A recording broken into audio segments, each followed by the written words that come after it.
Here we got a UMP45 gel ball blaster. So this was originally sent to me a long time ago from gellblastergun.com, and it came to me in parts, and it came to me not working properly. So I had messed around with it, and we're talking well over a year ago, and I didn't know as much as I do now, and I was able to get it to work. It had really low FPS, and then it kind of just hung on the wall. So I thought, I've got some time, let me take this down and see what's going on. So I took it down, took it apart. It actually has basically a Gen 8 gearbox. And the one that was in there was a nice one. And I messed around with it a bunch, and I still couldn't get good performance out of it. So I'm not sure what was necessarily wrong with it.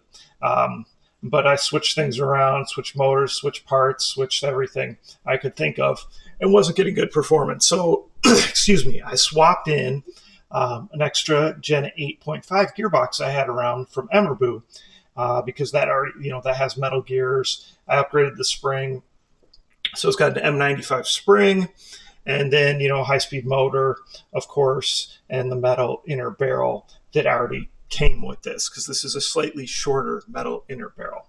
All right, so put all that in there. Was able to put the priming feature back in through modification I made, so the actual priming works right now when you pull back on this like it should, right?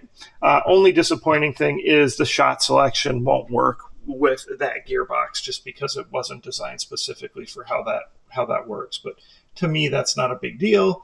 Obviously, if you pull the trigger, then it's going to shoot. It's not a big deal whether you have safety. Would have been cool if I could have added semi-automatic since it does have that capability that gearbox does. But originally, the original one didn't anyway.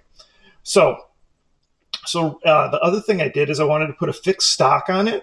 So I went ahead and I was able to print a fixed stock adapter and then put a buffer tube on there. So that way we got the battery back in the buffer tube. There used to be a little door behind there. The fixed stock adapter does, it's intended that you could still use it as a folding stock, but I just don't trust that connection when you do a 3D print. So I just thought, let's go ahead and let's just make it fixed stock. That way you can use a lot of different buffer tubes and then you don't need to worry about it. So like I did actually secure, but I tried to keep it looking pretty. And that way you've got the stock fixed on there really good. And it was printed really strong. So it should be good to go. Up front here, just added a threaded tip and then added that nice little, fake suppressor thing.